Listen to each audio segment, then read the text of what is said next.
Hello everybody, welcome back to another video. My name is Cameron Kent. Today we're going to be talking about the movie The Flash.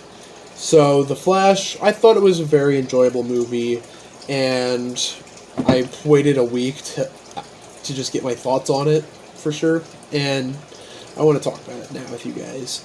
I really enjoyed the movie, but I have stuff I want to say. Again, this is a non-spoiler video. I will not be spoiling, so if you're eager to see the movie, you're fine here.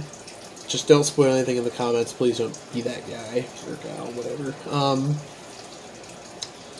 So, I thought it was a very good Flash story, and I thought it was one of the better DCEU stories.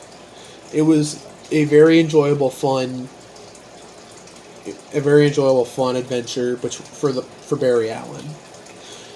At the end of the day, there are a lot of Justice League characters and other characters involved in this story, and it was a Flash story at the end of the day.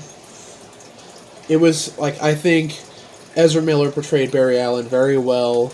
You could, feel he wanted to save his mom in the story. That's a huge part of the movie, and that's, what happened in the Flashpoint Paradox, the original comic and the movie. They had an animated movie come out, I believe in 2012, 2013. Someone's going to correct me. But I think it was adapted very well, and Ezra Miller definitely was great at portraying Barry Allen. So, I want to talk about the story a little bit. So, the very first, opening 10 minutes was probably my favorite part of the movie. It felt like a connected universe. It had some great characters. Batman's one of my favorite characters in general, and this one was portrayed by Ben Affleck, and Ben Affleck before Robert Pattinson was my favorite Batman personally. That's just my personal opinion. And seeing him again was so awesome and fun. It felt like a classic Batman adventure. And it involved the Justice League, and it was very fun. So, yeah, it was just very fun. So, I will say, the movie starts off really, it really sets the style starting off. When it first shows Barry running. So, the Flash, the movie CGI was very it wasn't pretty to look at. And I was thinking, what did this movie do with its $200 million budget? This is an expensive movie, and they were eager to not cancel a movie. And, with a movie that high a budget, I was questioning the CGI. I found out Andy Muschietti, the guy who directed the movie, they said the animation or the CGI was intended to look off, to look weird, and the movie shows it's supposed to be from Barry's perspective, going super speed. People are gonna look a little bit like clay, they look fake, and I thought that was just very odd. And I believe the director, Andy Muschietti's made some pretty good stuff, and I thought with the CGI was kind of weird. I will say some of the CGI is yikes. It's not good. Here's a shot of Ben Affleck's Batman. You can tell that doesn't look right. And Barry Allen wasn't running fast in that scene. Usually when he's running fast, that's when you can tell. Especially with the running and stuff, and there's a whole one of his first slow motion scenes, because a lot of speedster movies have them. I'm not gonna spoil what it is, but it doesn't look right. But if you've seen the movie, you know what I mean. But yes, I'm gonna miss Ben Affleck's Batman. He's only in the first bit of the movie. And let's talk about the Flash. I think his story was moved pretty well. He discovered time traveling, and they acknowledge it in the Snyder Cut, from the Snyder Cut, and I thought that was cool. But he, goes back in time, and basically sort of he's sort of in a new timeline where Michael Keaton's Batman is the Batman, and Barry Allen is 18 years old. He's younger than the version, like the main Barry Allen of the movie. And I like in the movie how they show that off, like, starting off, like, one of the reasons I wasn't the biggest fan of Ezra Miller's portrayal of the Flash in the first place was because I felt he was a little obnoxious and sort of felt like a diet Tom Holland Spider-Man, if you know what I mean. But I think, like, they came to terms with that, and they were aware, like, the 18-year-old version of Barry Allen was really obnoxious at first, and I thought, like, they were aware of that, and that was pretty good. Like, it felt consistent, I guess you should say. So, I really enjoyed their dynamic, and those two were, like, basically the whole center of the whole movie. And, like, it was very fun and enjoyable. And then they bring in Michael Keaton's Batman. I was smiling almost 90% of Michael Keaton's scenes. Sorry, I'm dehydrated. Michael Keaton's Batman was amazing. He was very fun to watch. His fight choreography was amazing. It felt like I was playing or watching the Arkham games. It was so fun to watch. And there was just so much, like I felt like, yes, with it being in a Batman from the 80s, that nostalgia, like, people would complain about the nostalgia trip or whatever, but I felt they kept that to a minimal, and it served the story.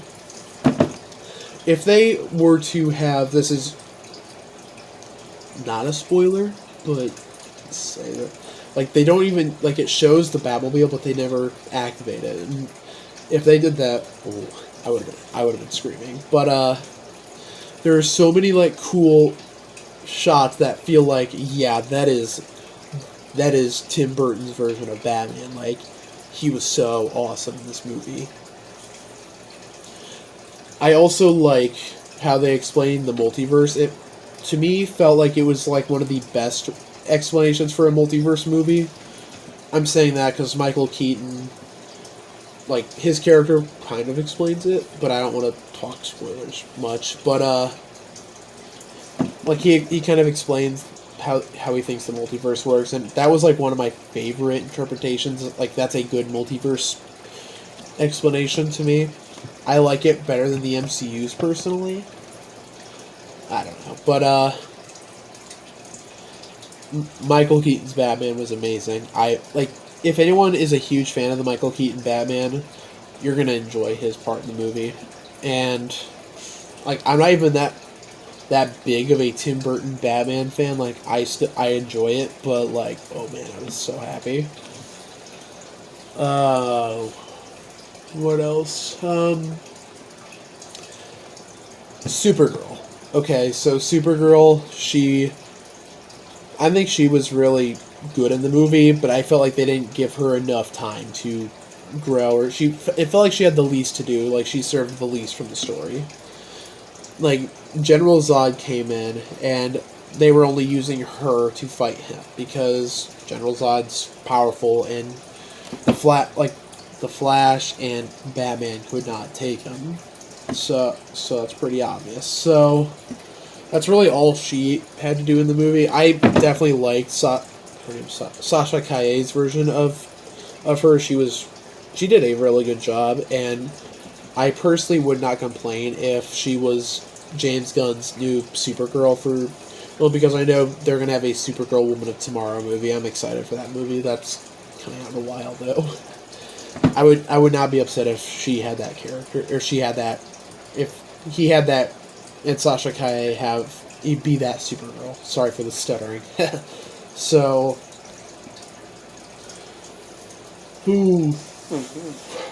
I think she was really enjoyable. She did steal a lot of the scenes. Like, she had some really good cinematography, and, like, she just was really good for the little time she had in the movie.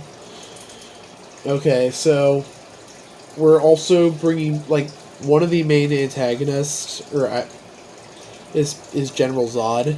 The actor didn't look like he wanted to be there personally. That's how it looked to me, but I think he did alright. He was barely in the movie, and I don't really have much to say about his character other than he did a good job in Woohoo. I thought he was fun. Okay, so I really don't have much to say about any of the other characters. There is a surprise villain that I would say it wasn't really well done, in my opinion. I thought it was just okay. It was not the best. The other thing, I think the CGI, I think I talked about it earlier, the CGI just, some of it didn't look right. Again, it was kind of intentional. Like, some of the CGI was intentional, especially the Speed Force stuff and the going back in time. Ooh. I don't like the ending of this movie. There's like I'm not going to talk about it. I don't like the ending that much. Another thing that just reminded me. There are a ton of cameos, like CGI cameos. Some of them are cool, some of them are just kind of meh, and some of them seemed kind of disrespectful in my opinion. But some of them I found really cool. One of them, like, I won't spoil it, but I saw this thing and I thought it was fake, but no, it was real. I'm not going to talk about it with spoilers, but there were a lot of cameos in the movie, so expect that. What else? Oh, there is a post-credit scene in the movie, but it's bad. I personally did not like it. It was really, like, it was supposed to be like, this movie is like the end of the DCEU, like the Snyder universe. And a post-credit scene is just, no. I didn't like it. Like, the post-credit scene's nothing to wait on. If you want to watch it, go for it. But, yeah, it's just not that cool to me. It was just, nah.